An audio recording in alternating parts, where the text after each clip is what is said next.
Hello friends, and welcome back to my crafty space. My name is Krystal, and in today's video, I'm going to be working on my 7th story in my December daily album. So this goes in my day 7 slot. So today's story is all about the home decorations that I have here for the Christmas season. These were a couple of different pages that I made. I actually have the other pieces are here somewhere, right here in the middle. So this was a page that I created beforehand. It was one of my foundation pages, but I do have a process video that shows you how I got this set up. I will make sure to put that up at the eye for you so you can go check that out if you wish. But this is going to be a circle photo that will come out from behind the page, and it will be a photo of our tree skirt. Then I have 2 triangle pieces that will fold open to hold a picture of our Christmas tree, with an additional photo and journaling on both sides. And then the last thing I have over here is an additional journaling card that I will add on here and stitch it on to complete this page.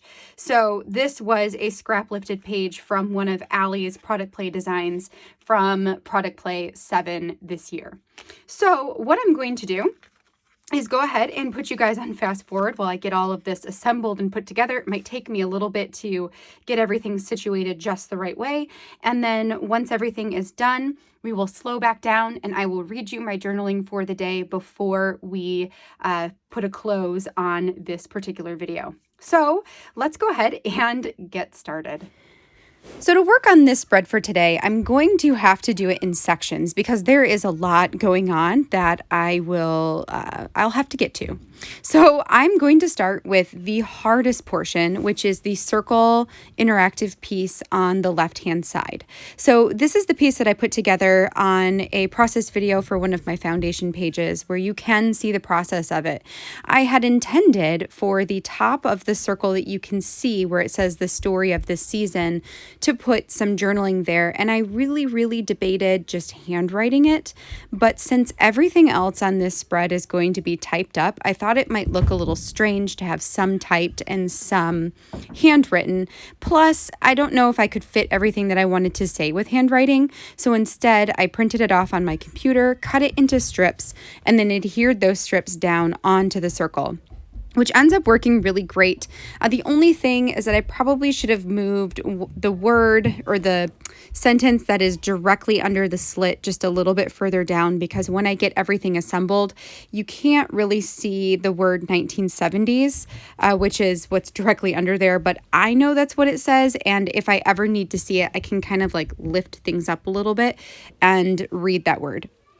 So now that I have that done, the next thing I'm doing is putting my circle picture. This is a picture of our tree skirt. I just laid it out on our carpet on a sunny day, got on a ladder, and then took a picture of it from the top down so you could see the full circle of that tree skirt. Then I took that into Photoshop, cropped it into a 5-inch circle so that it would fit perfectly on this cutout piece right here.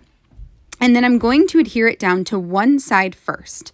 Once I do that, I can cut the slit in the photo, which you'll see me do here in a second. But first, I wanted to make sure that I had everything lined up the way that I wanted it to go, so that it will work the way I want it to work.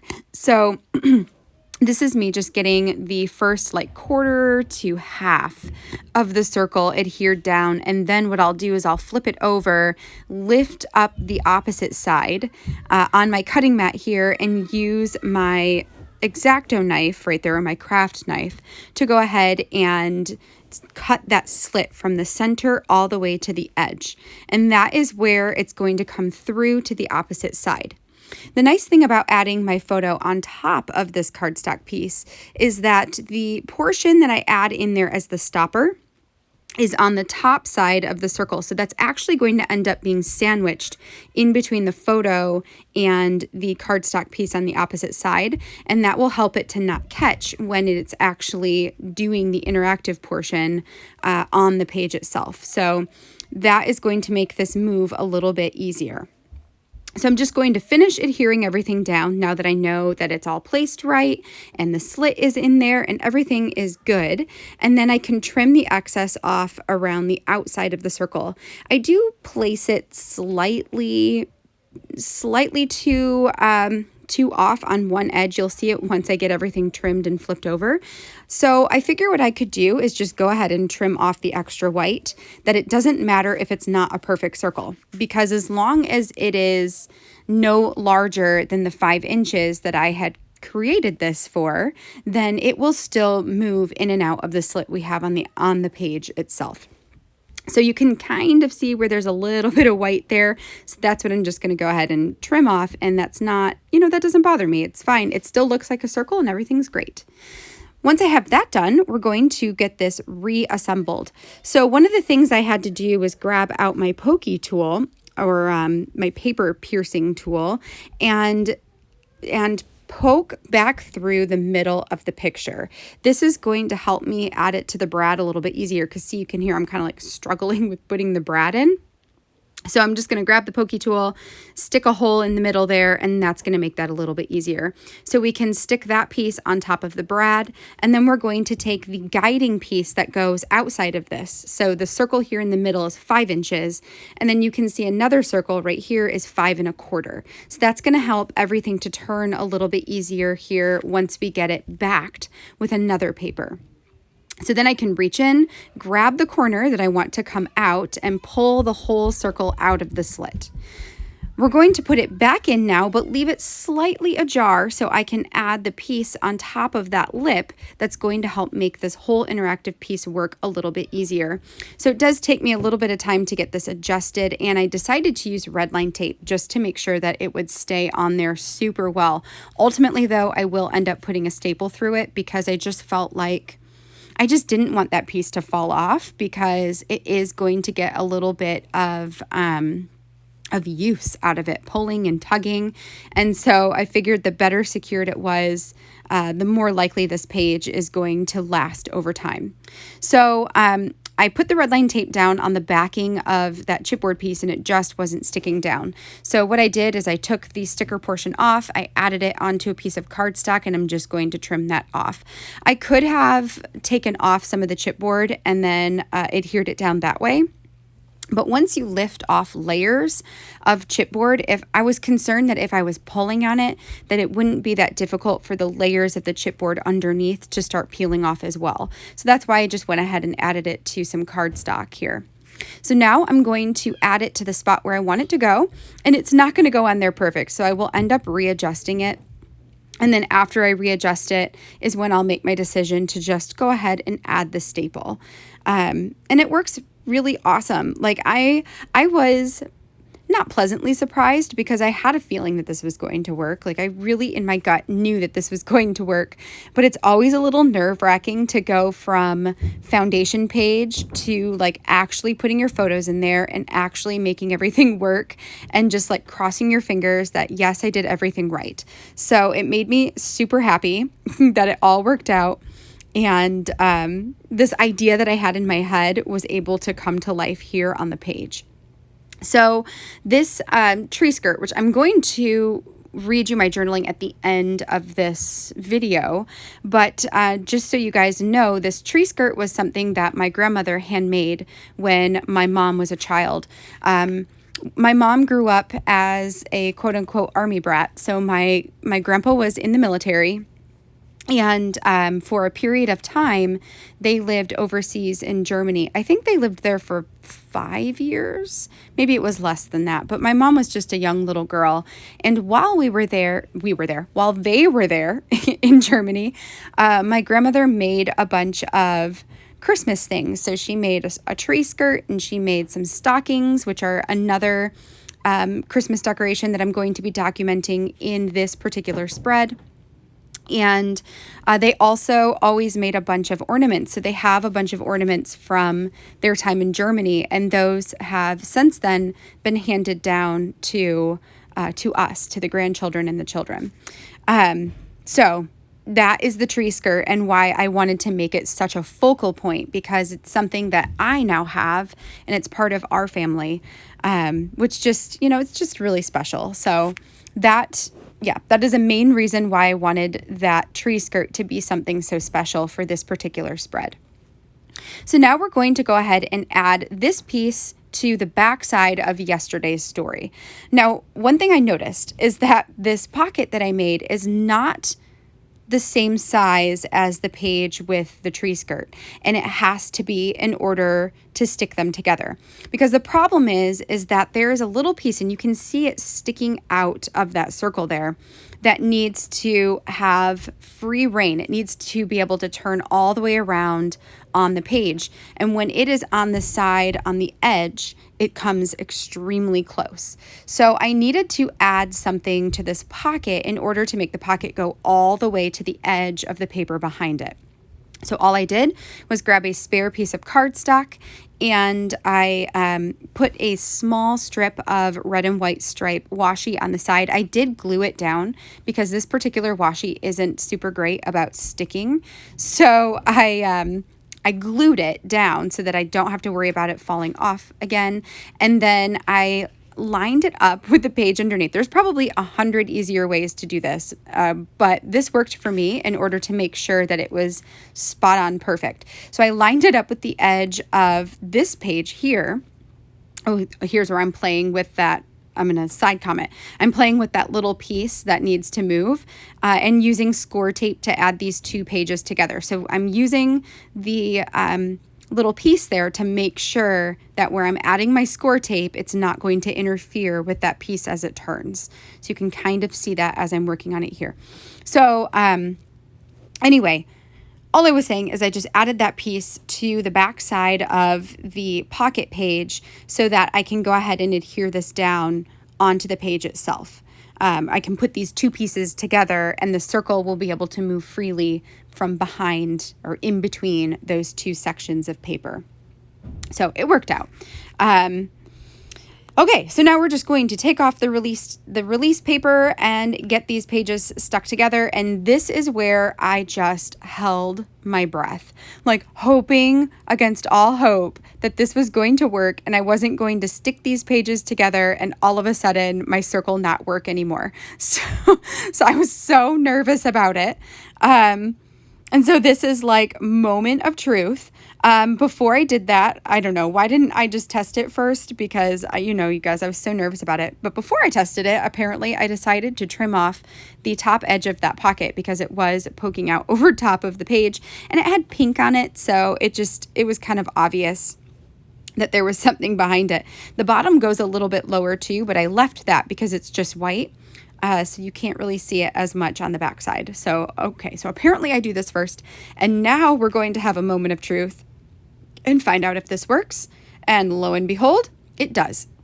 So I had to finagle this the first couple of times, but now it works a lot easier now that I've got this like figured out and worked out here. So yes, that was like so nerve-wracking. So here we go. We're going to take the whole thing out, I hope, after I staple it. Yep. So here's where I'm like, yeah, this is not going to be strong enough. We're going to staple this and then get it in and out. So yes, so happy that this works.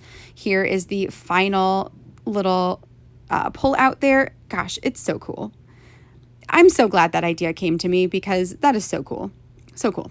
Okay, so now we're going to move on to the right side. This one is going to be a lot easier than the last one because all I need to do is add a little bit of adhesive to the edge of my card, pull out my sewing machine. This is just like a starter sewing machine. I actually have like a really nice one for sewing clothing. That is not the starter one. The starter one we got for my daughter to help teach her how to sew, and then I ended up using it more than her to sew on paper because those super basic ones are awesome for paper. So I use a zigzag stitch with red thread and stitch that card on. Now that we have the two outside edges done, or the outside pages, we're going to work on this triangle insert. So I have two sections that I need to fill in on both sides of the triangle. You can see I added the black and white paper there and then the black and white paper on the opposite side. So what I did is I printed my journaling. I did my best to kind of measure out in Photoshop the shape of the journaling. It was a little bit tricky, but I think I kind of got it good enough here.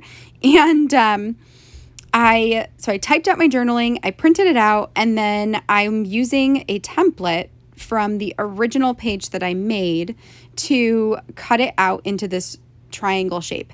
And one of the things I had to be very careful about as I was doing my journaling here was to be very conscious of the hole punches, because there is nothing worse than typing out all of your journaling in tiny little text and then hole punching it right where your text is and you're not able to read it anymore. So I did try really hard to make sure that it was, out of the way of those hole punches. And then we cut it into the shape, and I will adhere that down onto the triangle piece here. So it works out really nicely. The only thing that I had forgotten about when I was doing the foundation page is I had thought about making the background red and the text white, or the background black and the text white, or doing something different than just a white page with black text. Ultimately, it turns out being just fine. But I don't know. It's just something I thought about afterwards. I was like, oh man, I actually had a plan to do something different, but it works out. Honestly, you might not have been able to read white on red very well, especially since my text is so small. So it works out in the end. Now, the last thing I need to do on the outside portions of these triangles is to add my photo. So the photos I'm using here are two of them that are taken of two stockings. So these two stockings that you see me working with here are ones that I actually made myself. And the other ones that you can see down to the right that are like the red and white stripe and the red with like white snowflakey looking patterns, those were ones that my grandmother made. So she had made those stockings to match the tree skirt, and one was my mom's and one was my uncle's, and she handed them down to my mom, who used them as we were growing up, and then when I got married, she gave them to my husband and I. So they have been our stockings for the last, 7 years, and when we had our children, we decided, that we wanted to still do stockings for each other, or have Santa bring, we wanted Santa to still have the ability to fill stockings for us. So we needed some stockings for our children. And so because I've always loved having the handmade things, I decided to take the stockings that we have, the ones that my grandma had made, and to use those as a template to like draw out a pattern to remake them the same way she did. And I made two new ones for each of my kids. So Isabella has the green with the red on it, and then Jonah has the green with the white on it. So they have their own stockings. And then my intention for when they get older, when they get married, is to give them their stocking that I made them, and then to give each of them one of the stockings that my grandmother made. So then they will go on and be passed on to another generation. But until then, they are going to be ours here at our house. So for this particular spread, I took the picture of the one right here of the two stockings that my grandmother made, and I put that on one of the triangles and journaled about my grandmother making those stockings. And then I had a picture of the two that I made, and then I did some journaling about why I chose to make them myself and how I used her original stockings in order to create the pattern for mine, or for the ones that I made for my children. So that is what these are. And they are just kind of peaks. Like, you can kind of tell that they are stockings, but what I mostly wanted to see were the patterns. You can see where like there's the portions that hang down with the jingle bells, and you can see the heel of the stockings. So I think it looks really cute. And I really like how that turned out. So those are the outside edges of the triangles. For the inside of the triangle, which ultimately forms a giant triangle, I wanted to take a close-up picture of our Christmas tree and have that span across the entire page. So I took this picture and I cropped it down to 12 inches wide by 8.25 inches tall. And then I could have printed this on just a large piece, like a 13 by 19 piece of photo paper. But instead, because my 8.5 by 11 is a lot thinner, and my book is already getting kind of thick, so I decided to just cut those in half so they are 6 inches by 8.25, and to print them on 2 separate pages so I could go ahead and print them on that thinner paper. So all I did was I trimmed off 2 edges, the bottom 2 edges, or the inside and the bottom, so that I could just add adhesive onto the triangle portion and line it up in the corner. And then that is going to give me that portion of the tree. I can trim it out, and then that's pretty much it. So this is the easiest part of this entire spread, because it's just adding adhesive and making sure that I have it in the right position, because that's never fun when you accidentally adhere it down to the wrong side or the wrong edge, and then trimming it off. So, and hole punching it. So they do have to be hole punched. I did want to add a little bit of journaling into this as well. So what I did is I pulled open some of my older digital label files, and I found one that has this kind of like, it's a rectangle, but it's a thicker rectangle. So I could add my journaling to that, and then I'm just going to stick it on the bottom of one side. I debated which side to put this on, and ultimately chose the right side. It just felt a little bit better, I think, because there's an ornament in the bottom that would have been totally covered up on the opposite side. So it just felt a little bit better on the right side. And that gives me my journaling. The last thing I'm going to do here is add my 7 onto the black portion of this triangle. I do have to make sure I don't cover up any of the text. And then on the opposite side, I will end up finding a red chipboard piece to put in the paper portion, but I actually don't have that here on film. So that is going to be that. All right, friends, so that finishes this spread. I think this came out really, really cool. I love the interactive portions. I love all the stories told, and the little details that go with this story when you really sit down and start to think about it and journal about it.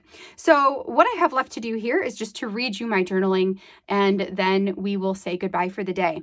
So my journaling for this particular story, I took on the journaling prompt around here, and it sort of took me in a couple of different directions. So what I'll do is read through it, and then we'll kind of talk a little bit, and then we'll be done.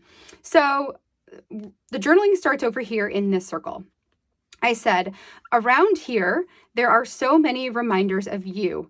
And this, by the way, is me writing to my grandmother. You are in the tree skirt that you stitched together when you lived in Germany back in the 1970s and placed lovingly around your tree, and which now sits proudly around ours. This is the tree skirt that my grandmother made in the 1970s when she and my family, my mom and my uncle and grandpa all lived in Germany. And this has been our tree skirt ever since Aaron and I got married. You are in these stockings hanging on our fireplace mantle. You made them to go with the tree skirt, and for so many years they held the toys and treats that Santa would bring my mom and my uncle. Since then, they've been passed down to my mom and then to me.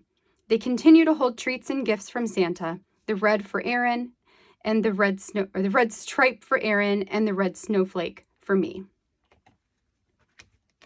You are in the ornaments hanging on the tree, in the collection that you've helped me build by giving me one special ornament each year, in the one that you let me select off of your tree and you told me its story, and in the ones I've inherited since you've passed. You were there with me as I made the decision to recreate your original stocking pattern and hand make a matching stocking for each of my children rather than buying from the store. And now, whenever I look at them, it's as if you are with me, even after all these 10 long years without you.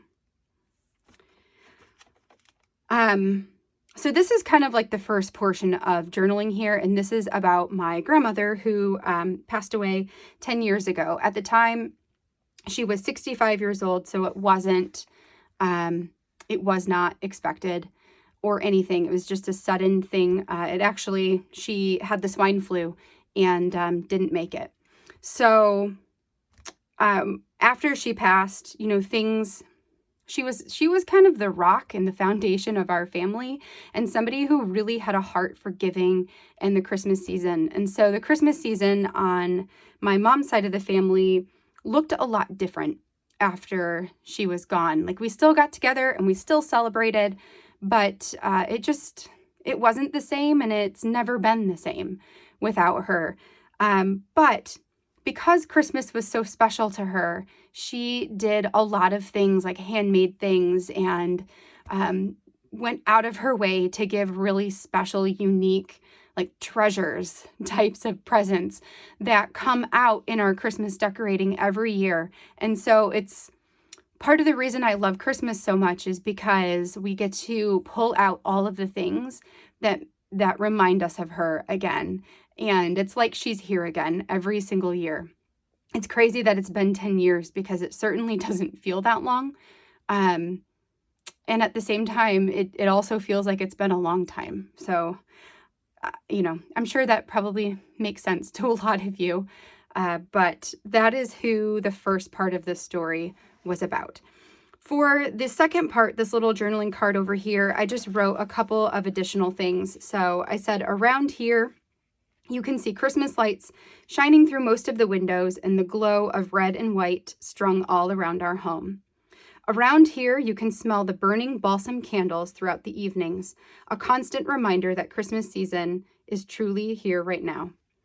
Around here, you will find a slew of pine needles and a bunched up tree skirt from the cats having way too much fun playing and sleeping, plus eating under the tree, and plus eating the tree. Around here, you can hear the kids laugh as they pull all of my Christmas pillows and blankets off the couch to build their daily forts. So that's just a little bit of extra, like around here, what can you see our family doing? The sights, the sounds, the smells, that sort of thing. So that is my story. That's my journaling and my photos and the whole shebang. And I love the way that this page came together. I love the really modern feel that it has, and this thing just makes me so happy every time I do it. So I hope that you guys have enjoyed watching this process video, seeing this page come to life, and hearing the stories of our Christmas. If you did enjoy the video, I would love a thumbs up down below, and don't forget to hit the subscribe button if you haven't already, so you can see all of the content that I have coming in the future. Until tomorrow, until my day 8 story for tomorrow, I hope that you guys have a great rest of your day, and I will catch you in tomorrow's video. Bye now.